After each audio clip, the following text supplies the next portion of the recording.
오늘은 설 명절 맞이하여 내 아버지와 어머니를 공경하라 라는 제목으로 은혜의 시간을 좀 나눠보고자 합니다. 성경에 참 재미있는 내용이 있는데 말세가 되면 나타나는 현상이 있다라고 이야기를 하는데 어떤 것이 있냐라고 하면 말세가 되면 부모를 거역하는 자들이 많이 생기게 된다라고 성경은 진단하고 있지요. 디모데후서 3장 1절 이하를 보면 이런 계시의 내용이 있습니다. 너는 이것을 알라.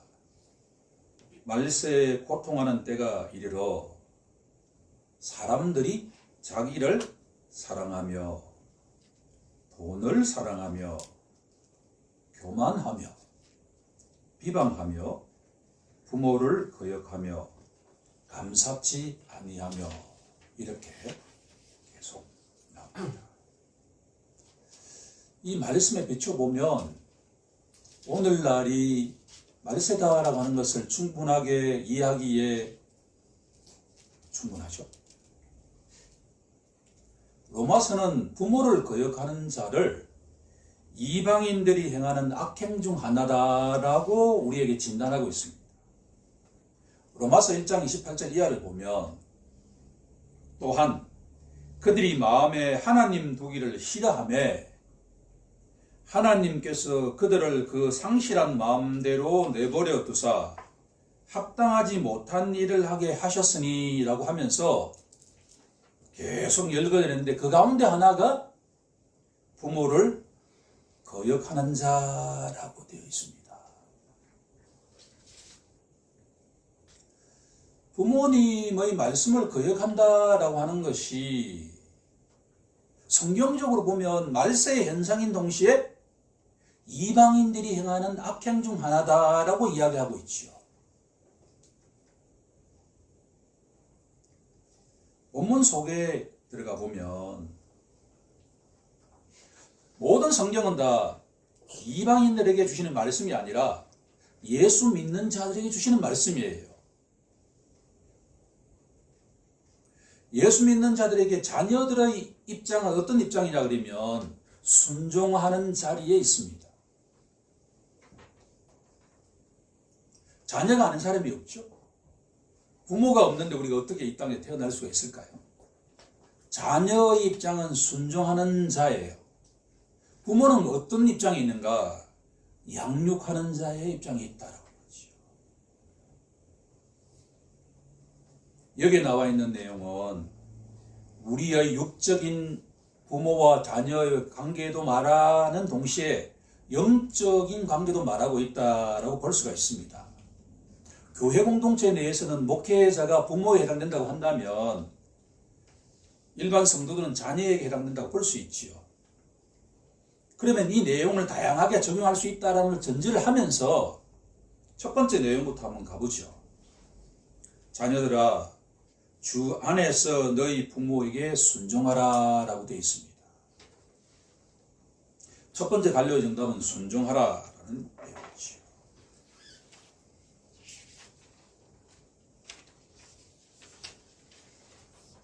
여기서 순종하라 라는 의미는 흥미롭게도 부모에게 너희 귀를 기울이라 라는 말입니다. 부모님의 말씀에 경청하라 라는 말씀이에요. 우리 인간은 조금 전 대표기도에서도 우리 인간의 본성은 우리의 육신은 순종하기를 거부해요. 순종이라는 단어가 나오는 순간에 뭔가 딱 이렇게 여기서 순종하라는 단어는 뭐냐 그러면 부모님의 말에 경청하라, 귀를 기울여라는 말씀이에요. 그런데 이렇게 하는 것이 자녀에게 도움이 된다라고 하는 거예요. 이것이 옳다. 부모님 말씀에 귀를 기울이는 것이 하나님 보시기에 옳다라는 말씀이에요. 왜냐하면 한 가정에 하나님의 권위를 누구에게 위임했냐 그러면 부모님에게 위임했기 때문에 자녀들은 부모의 말씀에 귀를 기울이는 자세를 가지는 것이 하나님 보시기에 옳다. 십계명 가운데 첫 번째 돌판의 경우에는 하나님과 인간의 관계를 이야기하고 있다면 두 번째 돌판이 바로 인간과 인간의 관계인데 그 첫 계명이 내 부모를 공경하라라는 말씀이지요. 본문 2절에 보면 이것은 약속이 있는 첫 계명이니 즉 둘째 돌판에 첫 번째 나와 있는 내용이 바로 내 부모를 공경하라라는 말씀이다라고 하는 거예요. 또 첫 번째라고 하는 의미는 가장 중요하다라는 의미도 갖고 있습니다. 인간과 인간의 관계 속에서 하나님께서 원하시는 첫 번째 내용은 뭐냐 그러면 자녀들은 마땅히 부모님의 말씀에 귀를 기울이는 입장에 처해 있어야 된다는 말씀이죠. 3절에 보시면 이로써 내가 잘되고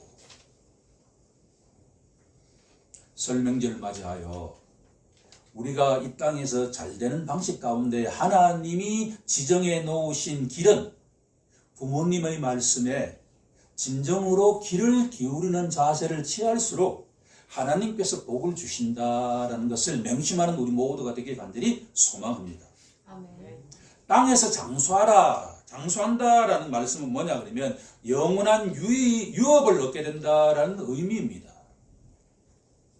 저는 이 말씀을 읽을 때마다 이 땅에서 오래 사는 모양이다 라고 이해를 했는데 성경 주석서를 가만히 보니까 유업이라고 하는 거예요. 이스라엘 백성들에게 가나안 땅이라고 하는 것은 뭐냐 그러면 이 땅의 축복인 동시에 보다 전 미래의 영원한 유업을 가리키고 있다라고 하는 것이요. 베드로전서 1장 4절은 예수 믿는 자, 특히나 부모님의 말씀에 귀를 기울이는 자에게 주시는 유업을 이렇게 설명하고 있습니다. 썩지 아니하고 더럽지 아니하고 쇠하지 아니하는 유업을 있게 하시나니 곧 너희를 위하여 하늘에 간직하신 것이라 라고 말입니다. 이렇게 본다면 이제 부모님의 말씀을 경홀히 여기는 것은 하나님이 예비해 놓으신 축복을 걷어차는 결과가 될 수도 있다라고 하는 것을 기억하는 우리 모두가 되길 간절히 소망합니다. 아멘. 명절이 되면 흩어져 있던 가족들이 함께 모이지 않습니까? 지금까지 우리가 평소에는 부모님 말씀에 귀를 기울이지 않았다고 한다면 금년 설 명절에는 우리의 마음을 모으고 하나님이 권위를 인정하신 부모님 말씀에 귀를 기울여서 하나님이 예비해 놓으신 축복을 받는 우리 모두가 되길 간절히 소망합니다. 아멘. 제가 이 말씀을 묵상하면서 왜 부모님 말씀에 귀를 기울여야 될까라고 질문을 하니까 이런 생각이 떠올랐습니다.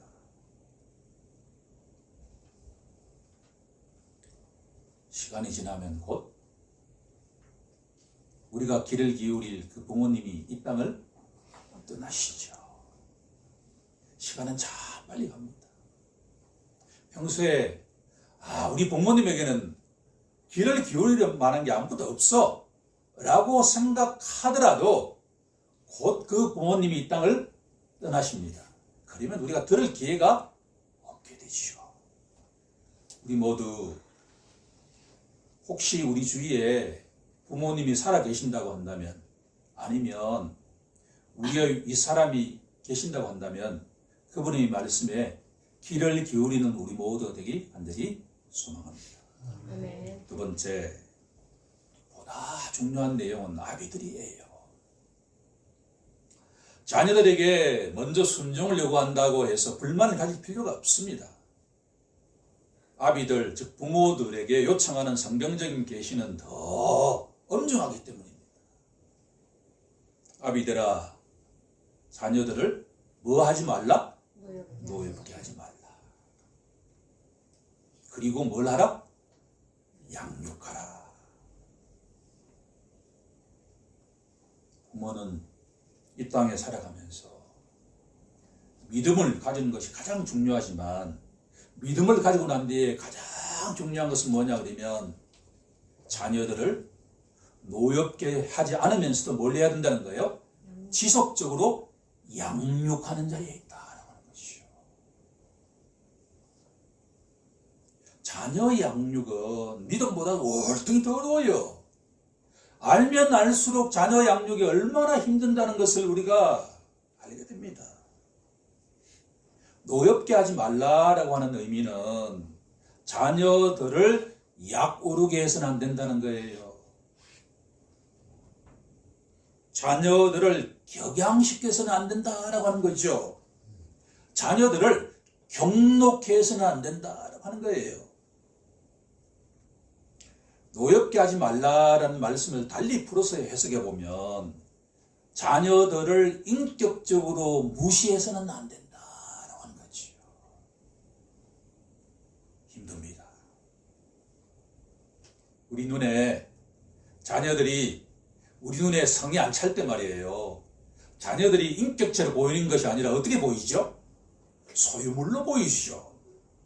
그 순간에 우리들은 자녀들을 노엽게 할 수가 있습니다. 기억하는 우리 모두가 되길 간절히 소망합니다. 자, 그러면 어떻게 하면 양육하면 될까? 두 가지 의미를 가지고 있습니다. 4절 마지막에 보면 교훈으로 양육하라, 훈계로 양육하라 라고 되어 있지요. 그러면 교훈으로 양육하라 라고 하는 의미가 무엇인가 라고 질문한다면 이것은 바로 교정적 의미가 강합니다.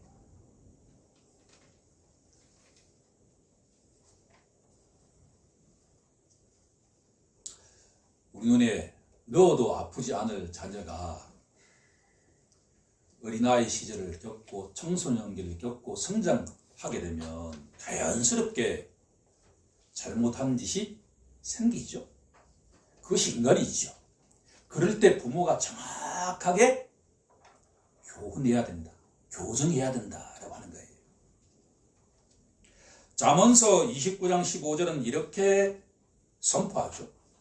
채찍과 우지람이 지혜를 주거늘 임으로 행하게 버려둔 자식은 어미를 욕되게 하느니라. 이것보다 더 강한 잠언서 말씀도 있지요. 자녀가 잘못할 때 따끔하게 어떻게 해야 된다는 거예요? 혼내야 된다는 것이요. 심지어 성경은 체벌도 가능하다.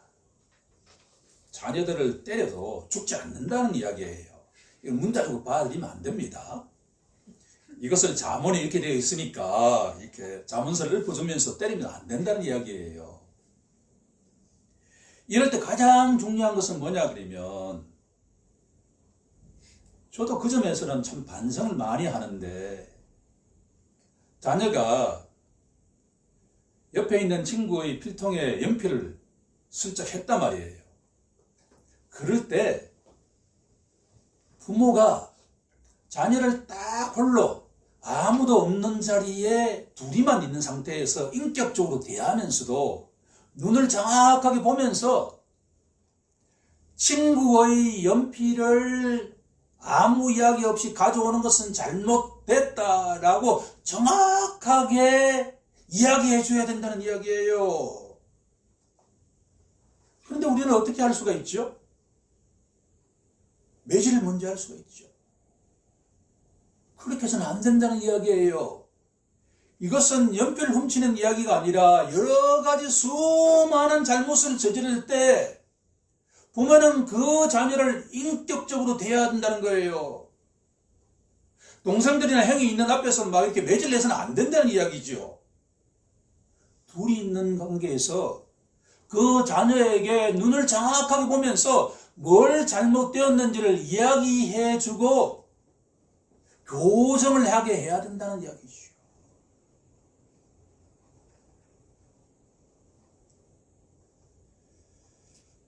이 말씀 앞에 우리 모두 교훈하는 과 같은 부모가 되길 간절히 소망합니다. 이거보다 더 중요한 게 있어요. 훈계로 양육하라. 이것은 말로 권면하는 내용이에요. 말로. 첫 번째 교훈으로 양육하라는 것은 교정의 의미가 강하다고 한다면 훈계로 양육하라는 이야기는 말로 양육하는 건데 여기에는 두 가지 의미가 또 있다고 합니다. 첫 번째는 꾸짖는 것. 동시에 두 번째, 이것이 가장 중요한데 격려의 의미라고 하는 겁니다. 우리가 자녀의 문제든 어떤 친구와의 관계 문제든 어떤 인간관계에서 금이 갈 때 가장 지혜로운 해결책은 뭐냐 그러면 그분과의 관계, 자녀와의 관계를 히스토리를 쭉 기억해 보는 거예요. 어떤 한 사건만 집중하는 것이 아니라 전체적인 맥락을 계속 생각해 보면 우리 아이가 그런 아이가 아니다라고 하는 것을 알 수가 있죠. 우리가 어떤 관계 맺는 분이 그런 분이 아니다라고 하는 것을 기억하는 순간에 꾸짖는 동시에 격려할 수가 있다라고 합니다. 디모데후서 2장 25절은 이렇게 선포하고 있습니다. 거역하는 자를 온유함으로 훈계할지니 혹 하나님이 그들에게 회개함을 주사 진리를 알게 하실까 하며. 자녀들을 훈계할 때 어떤 자세로 훈계해야 된다는 거예요? 온유함으로 해야 된다. 이렇게 하려고 하면 평소에 어떻게 해야 되겠습니까? 평소에 말씀을 보고 기도하면서 내 마음이 온유함으로 부드러워질 때 교정을 정확하게 인격적으로 할 수도 있고 또 꾸짖을 수도 있고 또 격려할 수 있는 자리가 된다라는 내용입니다. 우리 다 함께 자녀를 노엽게 하지 않으면서도 교훈과 훈계로 양육하는 우리 모두가 되길 간절히 소망합니다. 아멘. 세 번째, 제일 중요한 내용은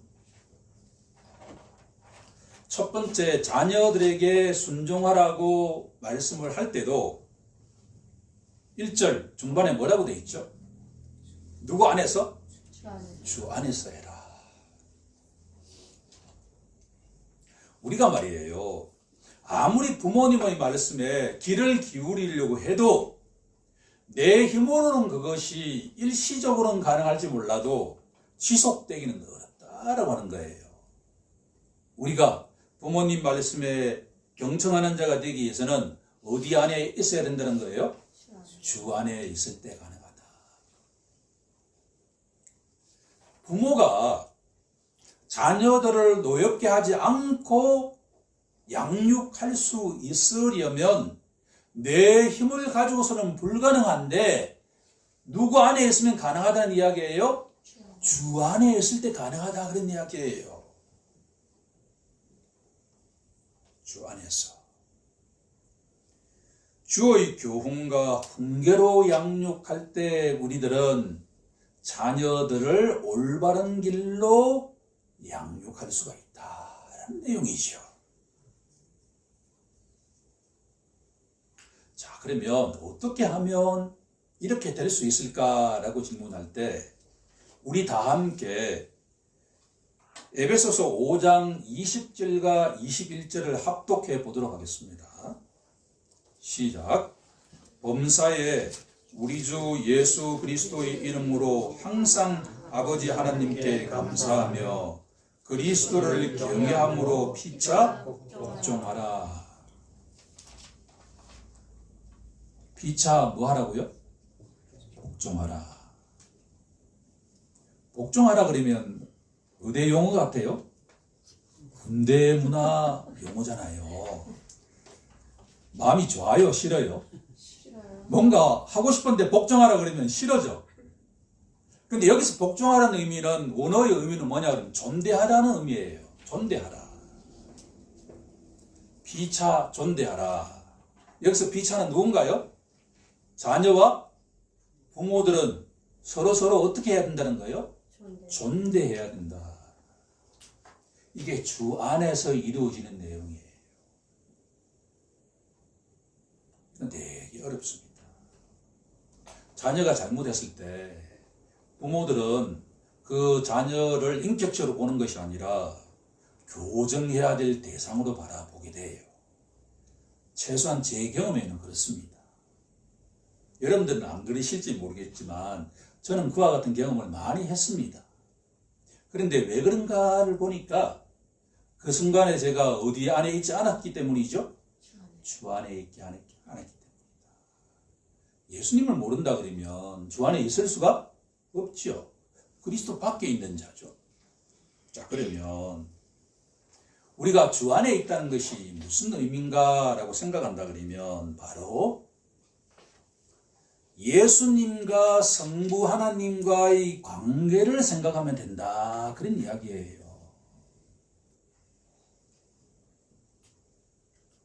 빌립보서 2장 5절 이하에 보면 부모와 자녀와의 관계를 비춰주는 것과 같은 모델과 같은 내용이 있다라고 하는 거예요. 예수님도 하나님이시죠? 그렇죠? 그런데 하나님이신 예수님이 성부 하나님을 어떻게 대하셨는가를 보면 우리가 자녀들을 어떻게 대해야 되는지, 자녀는 부모를 어떻게 대해야 되는지를 알 수가 있다. 그런 내용이에요. 그는, 예수님은 근본적으로 하나님의 본체시나, 예수님이 누구시라는 이야기죠? 하나님이시라는 이야기죠. 이 천지 만물을 창조하신 하나님이세요. 하나님이신 예수님이 말이에요. 하나님과 동등됨을 취할 것으로 여기지 아니하시고, 여기서 하나님은 성부 하나님이죠.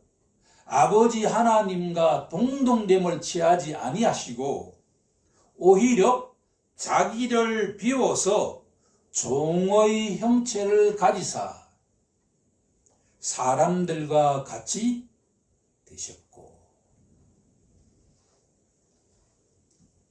우리가 주 안에 머문다라고 하는 이야기는 하나님의 본체이신 그 성자 하나님께서 인간의 몸으로 이 땅에 성육신하셨다. 이것은 자신을 비우고 낮추는 행위죠.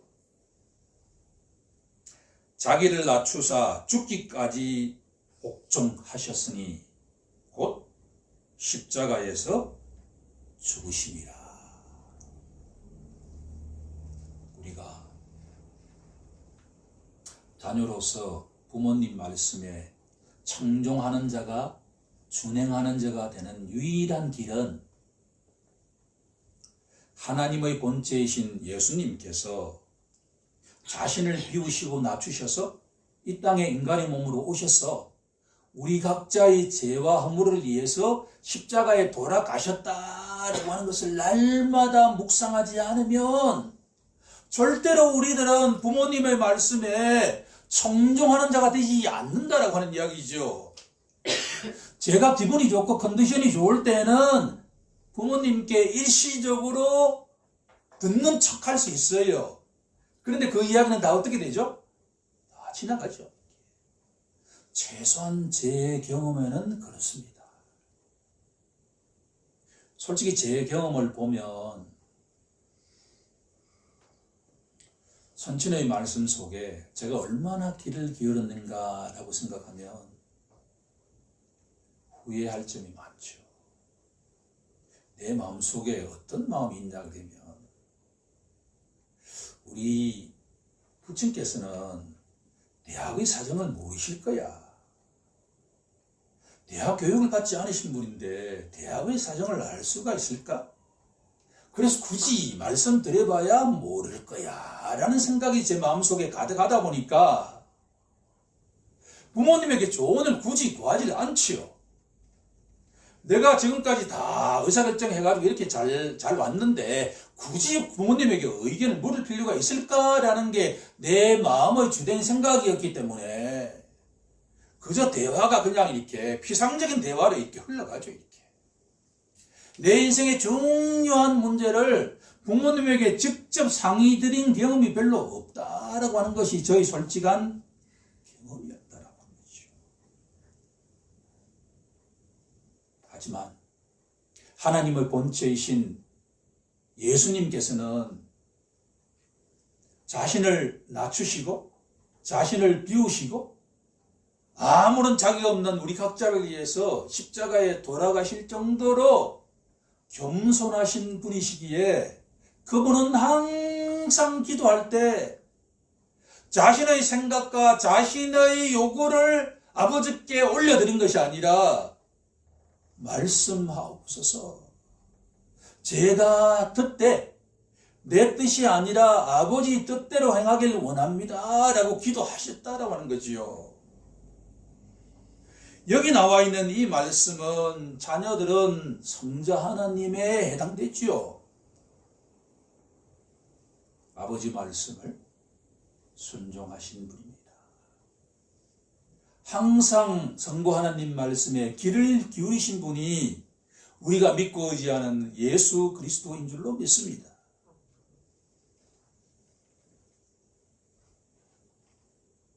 우리 함께 요한복음 6장 36절 한번 찾아볼까요?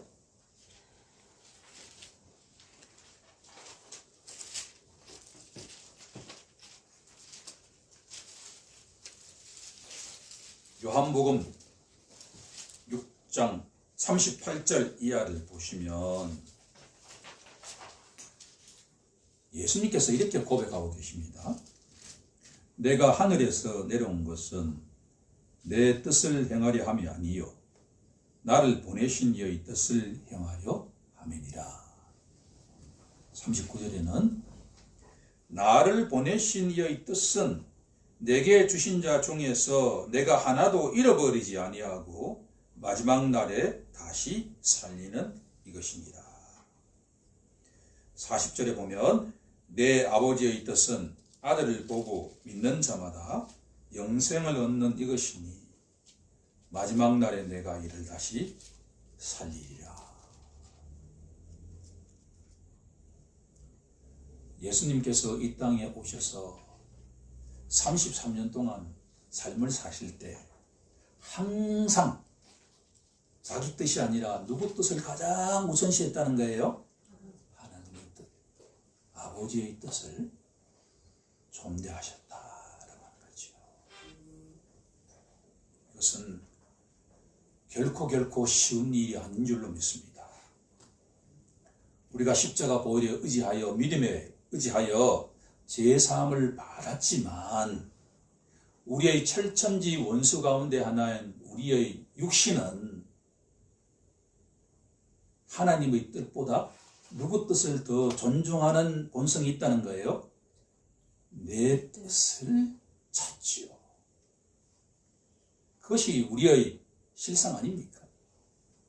하지만 예수님께서는 내가 하늘에서 내려온 것은 내 뜻을 행하려 함이 아니요 나를 보내신 아버지의 뜻을 행하려 함이라. 나를 보내신 이의 뜻은 내게 주신 자 중에서 내가 하나도 잃어버리지 아니하고 마지막 날에 다시 살리는 것이라. 이 말씀을 우리가 날마다 묵상할 때 우리들은 한편에서는 자녀로서 부모님의 말씀에 귀를 기울이는 자가 될 수 있는 것이고, 다른 한편에서 우리가 부모로서 자녀에게 따끔하게 교정을 할 수도 있고 또 교훈과 훈계로 양육할 수 있는 자리가 된다라고 하는 거죠. 이럴 때 우리의 방향은 주님 안에서 하는 것인 줄로 믿습니다. 만약에 우리가 주님 안에 있지 않게 된다 그러면 이 세상적인 목표가 우리의 목표가 되기 시작하면 그것이 마치 인생의 최고의 보물인 걸로 생각할 수가 있다라고 하는 거죠.